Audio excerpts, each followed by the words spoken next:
Today, I'm going to explain an American film called Bubble. A boy named Jimmy Livingston is born with no immunity whatsoever. Even a little germ can kill him, so he has to be kept in isolation. He cannot touch anything without it being decontaminated.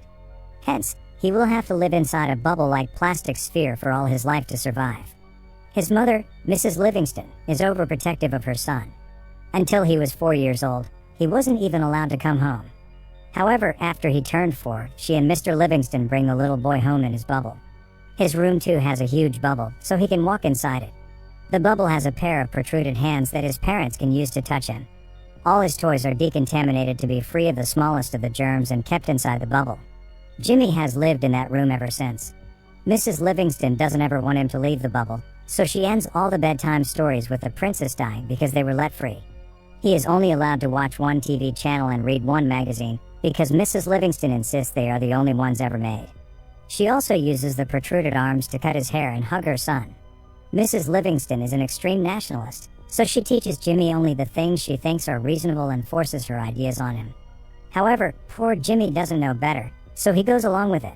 Everyone in the city knows about the unique bubble boy, but it doesn't work to his advantage. Instead, the neighbor kids wrap themselves in plastic wrap and make fun of Jimmy outside his home. Mrs. Livingston chases them away frequently. The only food Jimmy eats is homemade. A decontamination system has been placed in a plastic tube, where Mrs. Livingston places his food to kill the germs before Jimmy can fetch it. Jimmy is now 16 years old. He narrates that he grew up like any other kid and is happy when he gets an electrical guitar instead of a car. Until one day, he is at his window when he sees a new girl his age named Chloe moving into his neighborhood. He has grown to like the girl, but cannot do anything about it. More so, he doesn't know anything about love or girls. His mother senses his infatuation, and recites the story to Jimmy about a boy who died because he touched the next-door whore. For the next few years, he watches Chloe through his windows a lot. She also notices him watching her. He narrates that he knows something is happening to him, but he doesn't know what. One morning, he wakes up with an erection and is petrified. Unknown to the concept, he hits himself with a bat. He cries and calls his mother. Mrs. Livingston comes in and makes him repeat the Pledge of Allegiance until he calms down. Chloe has a group of popular friends who make fun of Jimmy, calling him the Bubble Boy. She seems to be defensive towards him. One day, she knocks on the Livingston's door and Mr. Livingston lets her in. She sees the system of plastic tubes all around the house and is fascinated. She follows the tube and reaches Jimmy's room. Jimmy is surprised and nervous because his mother is the only woman he has talked to. Chloe talks to him and tells him she likes his guitar. Jimmy tries teaching her to play it with the protruded hands. He starts reciting the Pledge of Allegiance in the middle of it. Starting that day, the two hang out together every day. Mrs. Livingston doesn't like their friendship, but cannot do anything about it. A montage of them spending time together follows. She gives him a guinea pig inside a ball for his birthday, and even brings kids inside his room for Halloween. One night, on her birthday, a drunk Chloe sneaks inside Jimmy's room through the windows. She tries getting inside the bubble, claiming she cannot stay away from him anymore. However, she passes out before she can go in. The scene cuts to Chloe's prom night. Her perverted boyfriend, Mark, comes to pick her up and Jimmy is devastated. Mark offers Jimmy a cigarette, but he doesn't know what it is. One night, Jimmy sees Mark and Chloe make out through his windows. The very next day, Chloe comes into Jimmy's room and shows him her engagement ring. Mark had proposed to her to marry him. Their marriage is this weekend at Niagara Falls, and she has come to inform Jimmy. Jimmy is disappointed but doesn't show it in his face. She has also brought him a gift, which she keeps inside his decontamination tube, but Jimmy ignores it. Instead, he gives her the guinea pig back and asks her to go away. Chloe leaves with tears in her eyes. Later, Jimmy opens the gift and sees it as a snow globe with "I love you" written inside. Surprised, he screams her name and decides to go to Niagara Falls to stop the wedding. He works hard to make himself a portable bubble shield and is finally successful. Then, he sneaks out of the house without his parents knowing. Jimmy is happy to be running for the first time. He reaches the bus station and asks the person there for a bus ticket. However, Jimmy has forgotten to bring any money. Distressed, he tries to cross the road when he is hit by a bus. He goes flying to the ground, but his bubble saves him.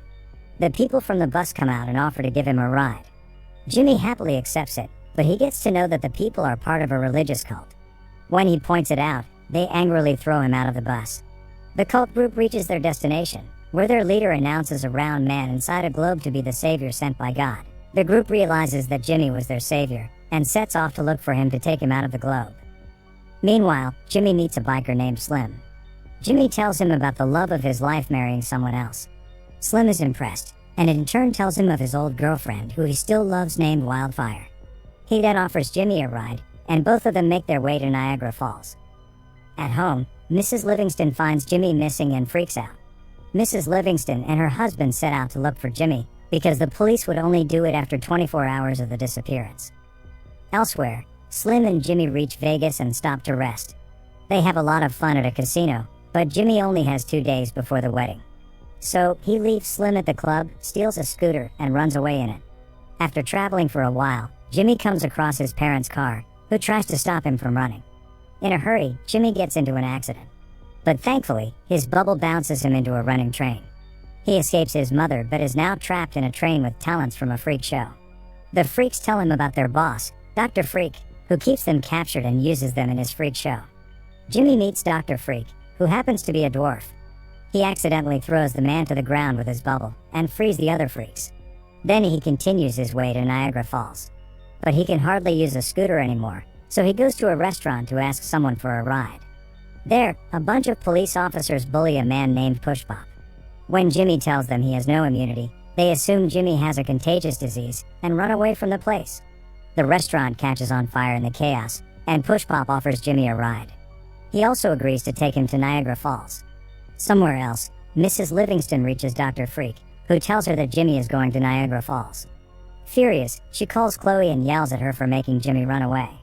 As she talks to Dr. Freak, the freaks outside steal her car. Push Pop and Jimmy are on their way when they hit a cow in the middle of the road. Push Pop is distressed because, in his religion, cows are a symbol of God, but following his mother's word, Jimmy tells him that his religion is false. This offends Push Pop, so he leaves Jimmy on his own. Jimmy then somehow reaches New York. He asks for a ride from an old man named Pippi, to which he agrees. Jimmy wakes up the next morning and the man is still driving the car. Jimmy soon realizes that Pippi is lying lifeless, and the car hits a billboard. Jimmy goes into a grocery store and calls Chloe. Mark picks up the phone and tells Jimmy to give up, because he is about to marry Chloe in an hour. He is now hopeless, so he calls his mother and asks her to come to pick him. Both his parents drive to him and get him inside the car. Mrs. Livingston goes to the washroom when Mr. Livingston asks Jimmy how it felt to be outside for the first time.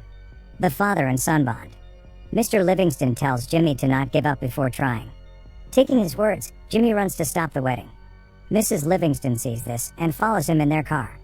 At the same time, the cult group finds Jimmy and follows him as well. Slim, with his biker friends, comes to rescue Jimmy too. Slim locks eyes with Mrs. Livingston, who happens to be his old love Wildfire. Turns out all of them are driving on a plane's runway. A plane takes off and Jimmy gets on board with an old pilot. They fly to Niagara Falls, but the plane crashes, making Jimmy fall into the waterfall. Thankfully, his bubble doesn't let him drown. He somehow manages to get out of the water and rushes his way to the wedding. Chloe and Mark are in the chapel, saying their vows, when Jimmy enters the church, claiming his love for her. Seeing this is his last chance to persuade Chloe, he puts his life in danger and tears his bubble open to kiss her. However, just after it, he falls unconscious. As Chloe tries to wake him up, Mr. and Mrs. Livingston arrive there too. Mrs. Livingston mourns her son's death when Mr. Livingston asks her to tell everyone the truth. Mrs. Livingston embarrassingly reveals that Jimmy doesn't have any condition, and he suddenly wakes up. It turns out that she had lied to him to keep him away from the evils of the world for all these years. Jimmy is shocked, but forgives his mother when she claims she did it to protect him. He finally embraces Chloe as everyone claps. Cut to a few months later. Chloe and Jimmy are getting married.